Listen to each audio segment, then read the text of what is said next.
What's up, everybody? Welcome to the Tony McNabeau Show. I'm Tony McNabeau. First of all, I apologize for the passage of time between episodes. 4th of July week happened, it kind of fucked everything up. So now, today, I'm dropping 2 episodes in one day. The first one has no theme song. Instead, I'm opting with a little bumper music. The reason for that is because today we are going to be talking about rocking, or in some cases, a lack thereof. Today, I'm going to try to discourage a certain narrative, a certain mantra that many feel is a source of strength and empowerment for a certain group of people. I, however, find it to be a dangerous, vapid, facile, and self-congratulatory fucking consolation. I'm going to be making my case against it through a series of relative anecdotes that hopefully will make you smile and ultimately agree with me. Many of you won't, and that's great. You ready? Let's rock.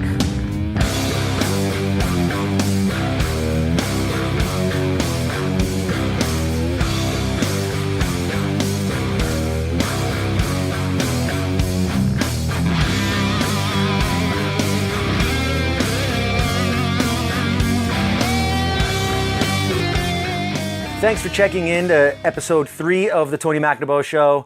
That was a little snippet that you heard from this project that I did years back with a band that we called the Rancourts. And that was basically just a very, very short-lived, quick little side project that I got to do with like 6 of my peers who I really respected and loved. We had this little window when we were all home off the road, and we wrote and arranged and recorded this thing very quickly, and I really like it. I think you might, if you're into really heavy shit, check out the Rancourts. If you're not into really heavy shit, don't do it. You won't like it. You'll fucking hate it. I don't want you to hate things that I'm doing. I don't want to waste your time sending you to things that you hate. So there it is. Go check it out if you want. I would be remiss if I mentioned that band without mentioning my dude Ray Suey, who now that Prince is gone from the world, Ray Suey, I can say, is my favorite living guitar player on the planet Earth. So go find him on social media, wherever you can. Ray Suey, S-U-H-Y. Dude is the most badass fucking guitar player of all time. He does everything. His fingers are in all kinds of shit, from death metal all the way over to like traditional and progressive jazz. I know he's in at least 2 like super heavy bands. One of them is 6 Feet Under. The other one is called Cannabis Corpse. See, check that out. He's in 2 bands, and both of them involve dead bodies. Luckily, he's a killer player. Oh! There you are. Hey! Hello. Thank you. Thank you. Hi. I know. Good to see you. We don't really have time for this. I'm trying to make a short episode, so hi. Thanks. Okay, wrap it up. Got to keep going here. All right, so Ray Suey. Go check out Ray. Ray's the fucking best, and he's also like the nicest fucking guy in the world. He's a fucking angel. I swear to God, he's one of the nicest, greatest people I've ever known. Oh, I never even mentioned his like other thing. He's also got this other thing happening now called the Lewis Porter Quartet, which is like over on the sort of like more traditional jazz side. And that project is fucking awesome. I can tell you that because I've been checking it out a lot lately.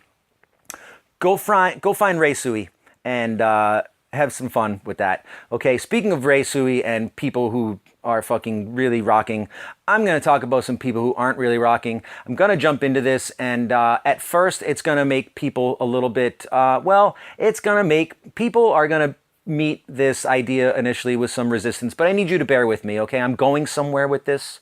I probably shouldn't do it, but what I'm going to say right now, at first, is going to sound like a dickheaded thing to say, and you might get mad. Male or female, you might get mad at me right away for saying this. I know some friends personally, some personal friends that I have, I can think of 5 off the top of my head that are going to be mad at me initially for what I'm about to say. And here it is. I need to talk about girls rock. I need to talk about anything rocks besides fucking rock music. But specifically, I need to talk about girls rock because recently I've been bombarded by this local children's music school called the Maine Academy of Modern Music. It's a great institution here that we have in Portland, Maine. I've got 3 or 4 good friends that teach there. And I also teach drums to another kid whose sister is enrolled in the Maine Academy of Modern Music as a singer. And so now she's doing all these concerts that her parents are always telling me about. Okay? I love her parents. They know who they are. I love them and I love their children. But there's these events that roll out like once every 2 months. They do the girls rock. And this is so offensive to me as a person who's played music my whole life. And a lot of things, okay, here's the crux of it, all right? Girls, I want my fucking word back. I want my fucking verb back. When you say something rocks, that means somebody is really fucking turning the room out or making this great recording. Okay? Or that concert rocked. I was rocked. Now, when you see somebody else do it from the audience when you're young and you see this thing go down and you think, man, I want to do that someday, and then someday you actually get to do it, then it becomes important to you. And you guys have owned this fucking word now for too many years, and it's been taken out of my context and into your context, and I want my fucking word back. And you know, do girls rock? Let me ask you that. Let's really think about this because, well, let's separate the verb from music for 1 second and let's use it in the way that you're trying to use it, which is girls are strong and empowered and wonderful and beautiful and brilliant and artistic and smart and you know, all of these different things. Pick another fucking adjective that you want to attach to that and put it there. Whatever. Okay? But what a broad fucking generalization. Isn't it? You know, never would I dare to say wear a t-shirt that says men rock. I mean, I'd be claiming allegiance with all kinds of terrible people. I mean, we have Jeffrey Dahmer, John Wayne Gacy, Freddy Krueger, Jason, Jaws, the clown from Poltergeist. Oh, God, I hated that fucking thing.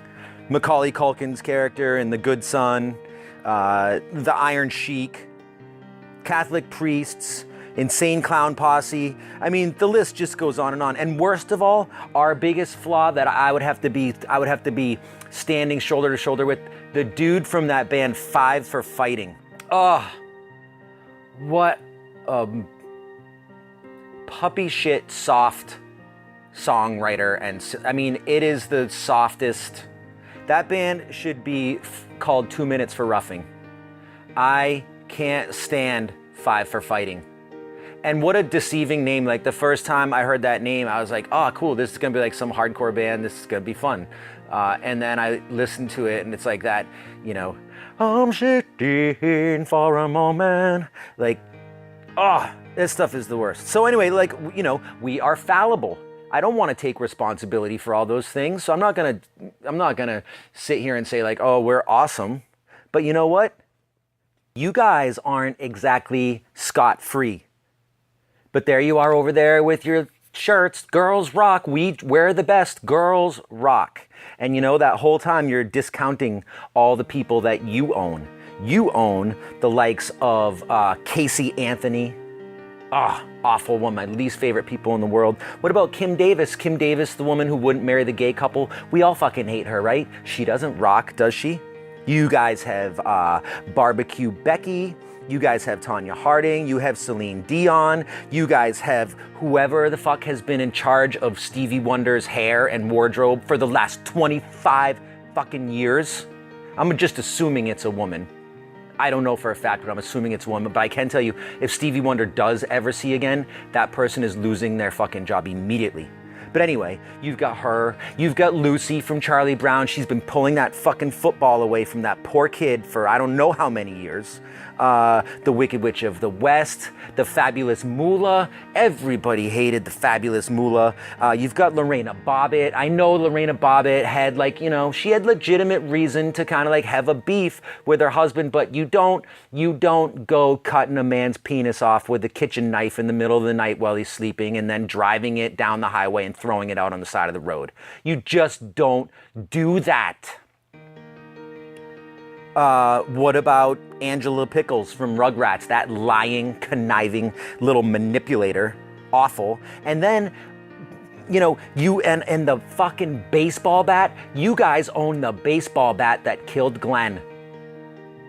Oh, I would not want that one. That's on you. You guys own that. And then the big one, the biggest one of them all. I know we've got our flaws on our side, but you guys own this one. You guys own Eve. Fucking Eve. You know, from Adam and Eve. Original sin. You know, come on, Adam, just eat the apple. It's so sweet. It's so good. All because of her. And I can only imagine, you know, all standing there all naked and seductive. Come on, Adam, just eat the apple. I can only imagine what else Eve might have said to Adam to persuade him to eat the apple, but I won't get into that. Okay, but now we have sin. And as the story goes, the price of sin is death. You guys are on the hook for fucking death. That's on you. And not only that, but you guys are responsible now for death, and you used it to kill Prince and Glenn. If there are two things that have ever happened in the world that are so completely unforgivable, it's those two. It's death and using it to kill Prince and Glenn. I would not want that one, boy, I'll tell you. So, I mean, that's my point. Do girls rock? No. Not all of them. Yoko Ono, right? Did Yoko Ono rock? What did fucking Yoko Ono do? All Yoko Ono did was make a bunch of cruddy fucking music. Oh, that's right. And that other thing she did, she broke up the Beatles. The greatest band of all time. She broke up the fucking Beatles, man. Ugh. But, you know, whatever. Her husband was a fucking arrogant, self-righteous, habitual, and unapologetic woman-beating fucking hypocrite anyway, so fuck him. I did like the Beatles music an awful lot, though. So what I present to you is I would make a t-shirt. In fact, I might make a t-shirt that just says, some girls are really terrific. How about that? I think that should be your slogan. And I'll tell you why it's dangerous to go with girls rule and girls rock. This is the cautionary tale of it all. This is why I really want to tell you this. This is where I'm going to help you. You don't know it yet, but I'm going to help you. Here's these children, and you're giving them this idea. You're teaching them young that, honey, okay, now this is it. This is the real crux of this. So I want you to bear with me because this affected me personally in my life. Honey, you know, you rock. She's 6, 7 years old or whatever. Honey, you rock.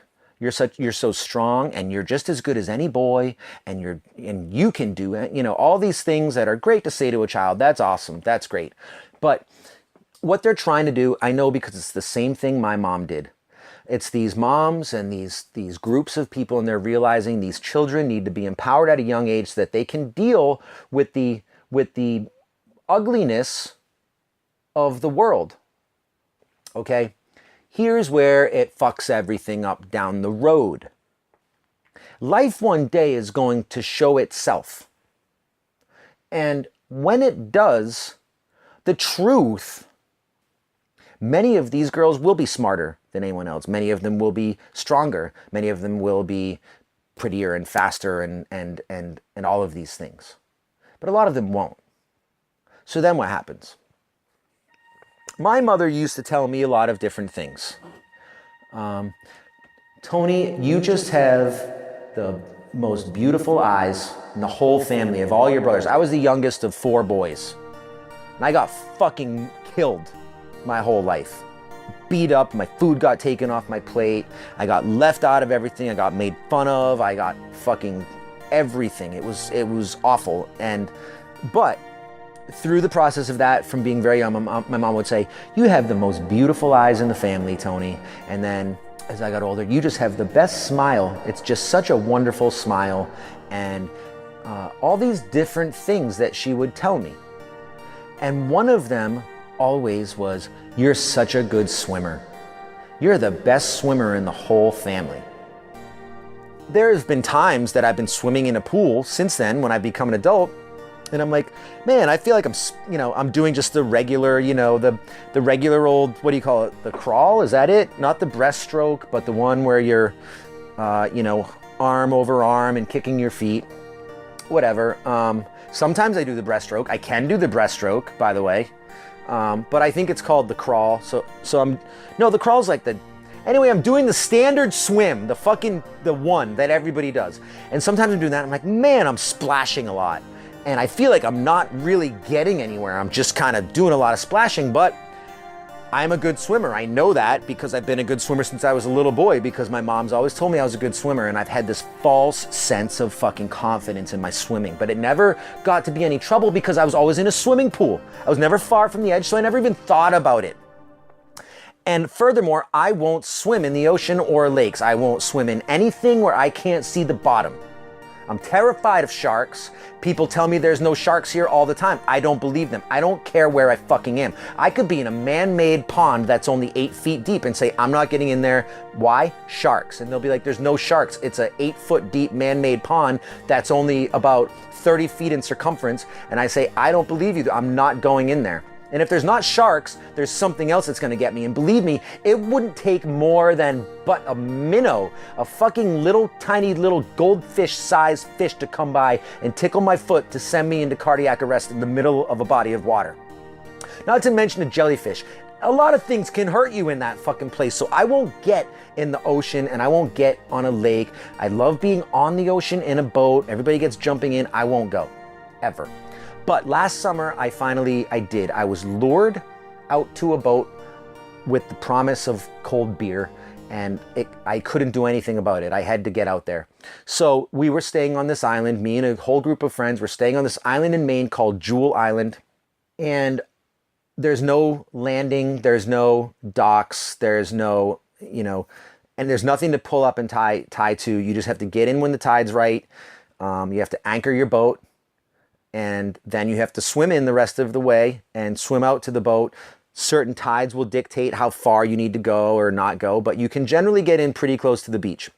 So we all went out there. It was this big camping trip, 5 or 6, 7 different couples, all the kids, everything else. And so all the guys at one point, like 3 days in, we all just went to swim out to one of the guys' boats and just sit out there and crush some beers for a while and, just do man time. So we all go swimming out to this boat, and the tide's sort of low, so it's probably only about a 15-yard swim. I made it out there fine. Why wouldn't I? I'm a great swimmer, right? We get up on this boat. There's a cooler full of beer. We all sit down. We're in the sun, and we're just drinking beers. We probably had 4 or 5 of them in the time that we were there. At least I did. And then it was time to go back. Now, at this point, the tide had come in a little bit. So instead of having only about 15 yards to swim out, now we probably had about 30 yards we had to swim in. I jump out of the boat and I start swimming with everybody. What the fuck do I care? By the way, I'm making a swimming motion as I tell this story. So I'm swimming as fast as I can. Problem is, I'm still feeling that same splashing feeling that I feel whenever I'm in a pool and I'm kind of not getting anywhere. It's just a lot of splashing. And next thing I know, all the rest of the guys, like 6 or 7 of them, they're all way ahead of me. They're almost to shore, and I'm kind of in the middle still. And I start realizing I'm really fucking tired, and I'm only halfway there. I don't know if this was a good idea. And those guys can't hear me because they're all ahead swimming. And luckily, the owner of the boat had to stay on board to sort of button everything up for the night, and cover the thing because it could have been rain or whatever. And she's still on board. He sees me kind of starting to labor a little bit. And he yells to me if I'm all right. He's laughing, of course. Now my friends are at shore. They're all laughing. It's so funny to them. And so, are you okay? And I say, I don't know. And he says, "You're fucking shitting me, right? Do I seriously need to throw you a life jacket?" And I said, I tried to say in the most like, self-deprecating kind of way. Yeah, well, you might as well, is what I said. Hey, you might as well, who knows, can't hurt. But what I'm thinking is, yes, I need a life jacket because I think I'm about to drown. And he's jumped off. He's swimming in the other direction. He's not thinking anything about me because now I have a life jacket to swim back to, so I should be fine. And he thinks it's a big joke. And as I'm swimming back to this life jacket, like my feet, my legs like started to go a little bit. My arms began to like really get tired. And I wasn't at the life jacket yet. I was probably still 10 yards away, maybe something like that. And I had this moment where I legitimately thought, this is how it happens. I think this is what it feels like. I think I might be about to drown. Like I'm scared. My heart began to race like fucking crazy. I'm like, I don't know if I can get this life jacket. I hear the guys back on the shore and they're laughing hysterically. And I hear one of them, my closest friend of the group, I hear that one voice. It's like this one little moment that I never hear from any of my friends. He said, should I be really worried about him? I think I'm really worried about him. And it was like this moment of compassion. Like one of my friends actually really truly cared about me for a second. Like outside of all my shit and eccentricities. And he was like, I'm really concerned about him. I might go back for him. And just to hear that, a genuine concern and a genuine care for me, I think it motivated me to get to the life jacket. But I was flailing, I was fucking drowning. And I got to this life jacket and I put it around my neck and then I just floated. And I let my body recover and I very, very, very, very slowly like backstroked, like really, really, really slowly over the course of like 20 minutes back to shore. And when I got back to shore, I started thinking about something. My mom told me so often that I was a great swimmer and the best swimmer in the family. You know why she told me that all the time? Because I was a fucking awful swimmer. But I am a terrible swimmer still. And my friends have told me that my whole life as an adult. And I've been like, I'm not a terrible swimmer. I'm a good swimmer. I've always had that fucking like confidence. Like I'll race you. I'm a good swimmer. Well, I'm not. And my mom told me my whole childhood how good of a swimmer I was, just to prepare me for the people who would make fun of me. And you know what? It got me through most my entire adult life of people making fun of me. It never hurt my feelings when people made fun of me because I always heard my mom say, honey, you're such a good swimmer. You're such a good swimmer. And it got me through that. And then until one day, my mother's false reassurance in the things that I suck at almost fucking killed me that day. Almost. And then I really started thinking further about it. You have the most beautiful eyes. I'm fucking cross-eyed. I had to wear glasses as a kid that were thick as like a fucking Coke bottle. Huge, thick glasses. And eventually I stopped wearing them because I just didn't like wearing glasses anymore. And so every now and then, depending how tired I am or sometimes how drunk I am, my eye turns in just a little bit. So I'm like a little bit cross-eyed and it was bad as a kid. So why did my mom always tell me I had such beautiful eyes? Well, that's why. I was fucking cross-eyed. You have the greatest smile. You have the most handsome smile in the family. I've had a broken front fucking tooth since I was in the 3rd grade when I was dumb enough to try to spin around on the tennis court for the entire 45-minute lunch recess just to prove that you could do it for 45 minutes straight. And then like a fucking imbecile, as soon as the bell rang, I tried to go straight into a run back into school from a 45-minute spin, and I ate shit so hard right into the concrete tennis court, and I busted my front tooth right out. And we capped it during that year of my life, but we never finished building it so that it was even with my other tooth. So I've had a broken fucking front tooth, fucking all mangle-mouthed, right? Never thought anything of it because my mother always told me what a beautiful smile I had. Right? You get what I'm saying yet? With this girls rock shit, what you're setting them up for? What's gonna happen when they find out that they don't? And you know what? Let me tell you guys a secret. Most of them, I'd say most of them, don't. Especially children. Especially as children, they don't rock. And here's why I want my word back. Okay, I'm going to try to lower my voice now, as upset as this makes me, just so it doesn't sound aggressive. I say this because I care about your children, and I care about music, and I care about the future of music. I want the future of music to be great. But I'll tell you what doesn't rock. What doesn't rock is watching 7 girls on a stage playing I Love Rock and Roll, reading the lyrics off of a music stand, singing it, delivering the lyric and delivering the song with zero passion, like you don't even know what the words mean. You've really never even thought about them. You've just read them off this piece of paper, while a piano player sits over here and reads her music off a music stand as well. And there's not even a piano in fucking I Love Rock and Roll, which is totally not rock and roll to do that. And it does not rock. But they get to go and play at like the best clubs in town, because whenever this school does these events every month, they go to like the premier rooms in town, and all their parents come out and uncles. It's like, it's genius because it's a built-in crowd, right? If these guys know that they can have, I don't know, let's say 65 kids, 60 is a lot, there's 40 kids involved. So they know right off the bat, that's almost built in 80 people in the crowd, which is better than most local bands get at a show. But you're almost built in 80 people. If 2 parents for every kid involved come out, you've got 80 people built in. At least half of them are going to bring a friend, right? So that's another 40. Now you're up to 120 people in a room at a $15 or $20 ticket. It makes a lot of sense, right? So they roll these kids out, they do this thing.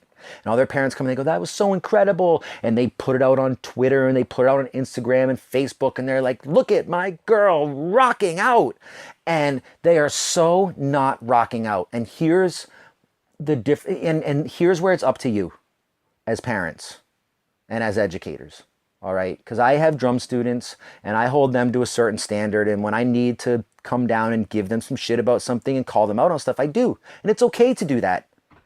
So it's up to you as parents and as educators to let your kids know. And this is going to be hard for you to understand. You have to let them know that, honey, I just have to let you know that I saw your concert and it was good. It was very good. And I'm very proud of you. And I'm proud of the commitment you've made to this. It wasn't that rocking. In fact, I don't think it was rocking at all. How about, unless, you're all adults now, right? You know what being rocked is like. You know what you enjoy at a concert, right? When's the last time you wanted to go to a concert and hear the shit that you're hearing your kids do? Now, that's the whole point of like seeing kids play concerts. You're going to support them, watch them. It's cute, right? It's cute, but let's keep rock out of this. Honey, you're not really rocking unless Daddy and I come to see your band play and we feel like we need to go back to the car and smoke some drugs. Or how about, honey, unless, honey, here's how you'll know if you're rocking or not. If you don't look out, if mommy doesn't all of a sudden feel like getting up on daddy's shoulders and lifting my top up at your band, then, then you have a little bit more work to do. And that's okay, right? Because, these are the things that, this is rocking. This is what I know rocking to be. And you do too. Don't act like you don't. You've been there. You were young. You were going to concerts, you were sweating, you were leaving feeling exhausted, you were wiped out, you did some shit you probably never want your kids to know that you did at a concert, and that is rock and roll, that is what's supposed to happen. And can we not be teaching these kids that they rock and that they're doing so fucking great, and you can play in this club for 120 people, that this 30-year-old guy who's been playing music for 15 years is struggling to get 50 people in a club, and you fucking kids come in here and you play for 150 people at the best room in town, and you think that this is just how it's gonna go. That's where this is really a problem. They think this is just how it's gonna go. People are gonna keep showing up and clapping for them. It's just up and up. They're gonna always play in the club with all the free water and the nice dressing room and the good lights and the good monitors and the friendly people at the soundboard. You'll never get friendly people at the soundboard ever again once you turn 18 and start going out and playing with a real band. Friendly people at the club working monitors and soundboards don't exist. And if they do, if they treat you like they're friendly, they're doing it out of sarcasm because they're the most bitter, jaded motherfucking people in the world. And their niceness to you is sarcasm. That's how sound engineers work. Trust me. But they think, this is what kids grow up. This is their view of playing music. And the other thing that sucks about that is that we who have played music for our whole life, it has been mostly awful. Even those of us who have done some really great things and been at the highest level at certain points, the lowest level has been just as prevalent to all of us. The dive shitty club, the tour when you're out forever and no one's come out to your show. You're in somewhere in Kansas. Ugh. Or you're in, what's a city that I really dislike a lot? Well, anyway, you're on some ski mountain, right? No one's coming out. It just sucks. The club's giving you a shitty guarantee. You're making $150 to play tonight. And then the next day you've got to drive 7 hours to make $500 to the next one. You're just playing for gas money. They know that they're not paying you shit. They know you're not bringing anybody in. They don't have any skin in the game. They don't care to treat you well. They don't give you any beer tickets or anything. You're broke as fuck. You're hungry. You don't have enough money to even drink a few beers at the bar that you're playing at. And it stinks and you stink. And you don't like either one. You just have these smells around you all the time that you hate, you wish didn't exist, but it's just the way you have to live for this period of time. You miss home. You're pissed at your bandmate, or you're pissed at this band. You don't like what you're doing. You're discouraged. You feel like a failure. I mean, it gets deep, it gets dark, it gets awful. But these kids, as far as they know, all I got to do is learn a song really half-assed, go out and play it really shitty in a mediocre way, and these people will show up and clap for me. I'll get my picture taken, and I'll get all these accolades.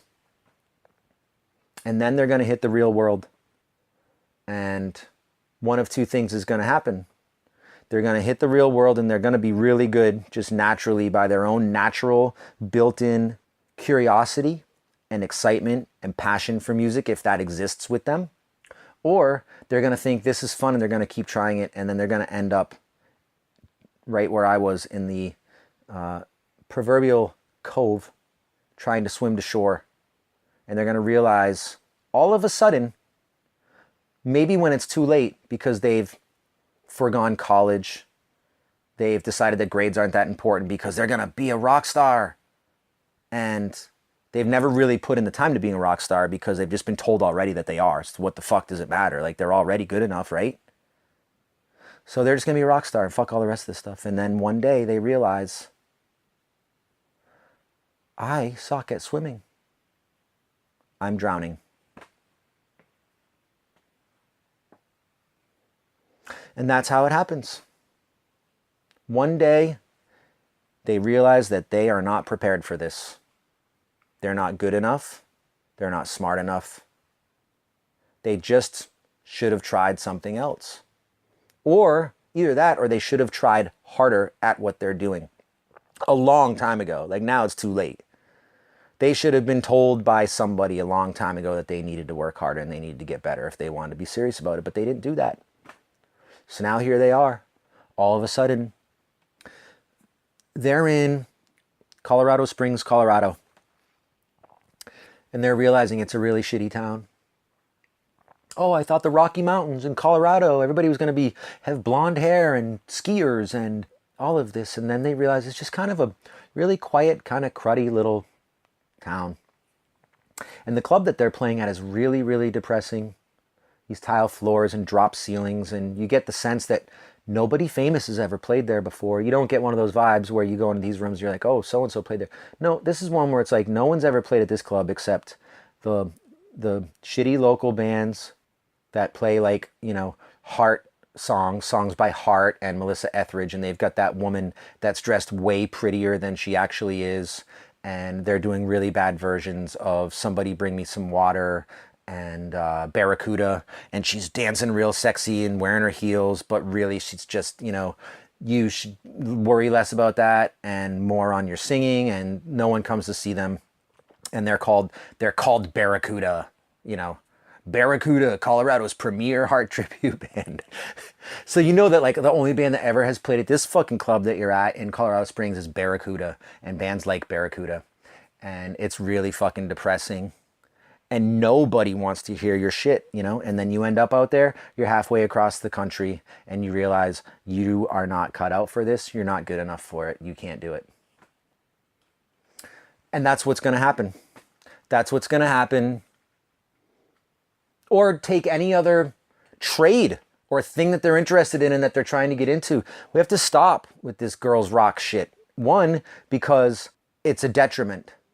And two, more importantly, because I want my fucking word back. Is that okay with everybody? Is everybody mad at me for this? I want girls rock to end. I want anything that's rocking. I want anything rocks that's not actually rocking. Anything rocks if it doesn't have a guitar in its hand or an instrument and it's not sweating and it's not emoting something really, really, really deep and cathartic and moving you to want to feel the same deep catharsis. If it's not doing that, then it's not rocking, all right? Your taco doesn't fucking rock. Get it? Stop it. Let me have it. It's mine. I earned it. We earned it. It's our word.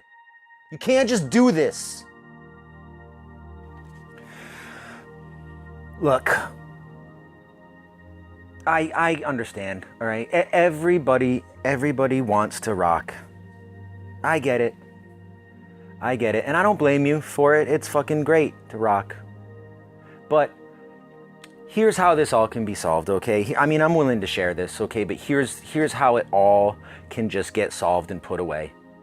No matter your gender, no matter your race, no matter your background. Here's how this all breaks down, okay? The onus is on us. The onus is on you and me and all of us. And it's very simple. This is how we have to do it. Whatever you're about to do, no matter what it is, before you claim that whatever you're about to do is rocking, whatever it is you're about to do, if it's you're going to run a fucking 5K or you're going to make a burrito or you're, going to the fucking Freedom March, whatever, just you have to ask yourself, whatever I'm about to do, is AC/DC saluting me for it? And if the answer is no, then I'm sorry, but you don't get the word. Okay, can we all agree on that? That's fair, right? See, haven't I brought us to a place of fairness, just a very level field of fairness? Haven't I? I don't want to feel like a dink. And furthermore, the verb rock, it is a distinction that I've worked really hard to be able to use and apply, and so have a lot of other people. It's a distinction that you need to earn. Like a great many other distinctions, it's just one of many, You need to earn it. You need to put in the work and you need to put in the time. Otherwise, it's just coddling. Okay. So that's all. I just want my fucking word back. Please. I don't think it's fair and I don't think it's right. So tell your kids that they're pretty good. And let the rest of us do the rocking. Okay? So anyway, I'm gonna close things up. Please, this is super important. Again, please subscribe and comment on whatever platform you're listening to. That helps me more than you know. And please let people know about it. Share it, pass it around if you like it. If you think other people will like it, let them know. That would be a huge help. And it's simple, it doesn't cost any money. Just a subscribe and a comment and a share. That's all. Share it with somebody, okay? Please take care of yourselves and just try to survive out there. It's tricky. It's tricky, but it's beautiful. It's not hopeless. It's really beautiful out there. It's really beautiful, and we're all very lucky to be here. And it's just for a minute. It's for this flash of fucking time. And we just have to try our best to just see as much of the beauty as we can. A lot of shit sucks, of course. That's just part of it. It's this existential thing that we have to deal with. Life sucks. Humans suck. Sometimes animals suck. They'll try to eat you. They'll kill you. But still, we have to look beyond that. I mean, think about that for perspective. You know, you could spend your whole time thinking about how if you run into a fucking rhinoceros, it's going to put a horn right up your rectum, probably through your rectum and into your, pierce your whole innards. You're fucked if you run into a rhinoceros. But you don't have to think about always running into a rhinoceros. You can sit there and go, look at all this world around me with no rhinoceri that are trying to kill me and engorge me with their horn in my anus. And that's how I would advise you to go forth and live your life until the next episode. Live your life as though there is no rhinoceros trying to gorge you through the anus. Now, I know there is. I'm not ignorant. There is. There's a rhino just waiting for you. It wants to gorge you through the anus with its horn. But you know, it's not everything and it's not everywhere. You don't have to walk through life just thinking about this fucking rhinoceros. Because there's tons of rhinoceros-less life. Live in the rhinoceros-less. Okay? Can we all do that? Do that for me.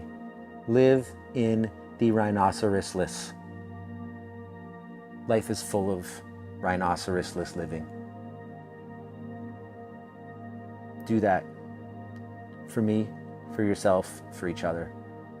Tell somebody else to live in a rhinoceros-less life. Because there's tons of it. Okay.